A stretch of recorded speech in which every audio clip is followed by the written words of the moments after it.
ദേശീയ പാലിയേറ്റീവ് ദിനാചരണത്തോടനുബന്ധിച്ച് പാവറട്ടി സാന്ത്വന സ്പർശം പാലിയേറ്റീവ് സംഘടിപ്പിച്ച പരിപാടി പഞ്ചായത്ത് പ്രസിഡന്റ് എം റജീന ഉദ്ഘാടനം ചെയ്തു.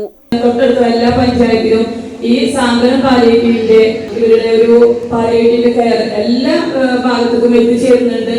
നമുക്ക് ഈ ഒരു വാടക കെട്ടിടത്തിൽ നിന്ന് ഏറ്റവും അടുത്ത സമയത്ത് തന്നെ നമ്മൾക്ക് പാവറട്ടി ഗ്രാമപഞ്ചായത്തിലെ 2ാം വാർഡിലാണ് ഈ ഒരു സാന്ത്വന പാലിയേറ്റീവിന്റെ നല്ല വലിയൊരു ഓഫീസ്. നമുക്ക് എത്രയും പെട്ടെന്ന് അതിന്റെ ഒരു ഉദ്ഘാടന കർമ്മത്തിലേക്ക് കടക്കാൻ പോകുന്നത്.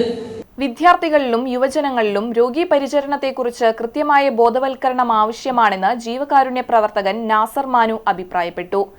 സാന്ത്വന സ്പർശം അഡ്വൈസറി കമ്മിറ്റി അംഗം AP നിസാം സന്ദേശം നൽകി.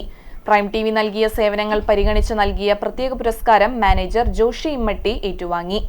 സ്കൂൾ വിദ്യാർത്ഥികൾക്കായി നടത്തിയ പ്രസംഗ മത്സരത്തിൽ പങ്കെടുത്തവർക്ക് മൊമന്റോയും സർട്ടിഫിക്കറ്റും വിതരണം ചെയ്തു. സാന്ത്വന സ്പർശം പ്രസിഡന്റ് NP അബൂബക്കർ അധ്യക്ഷത വഹിച്ചു.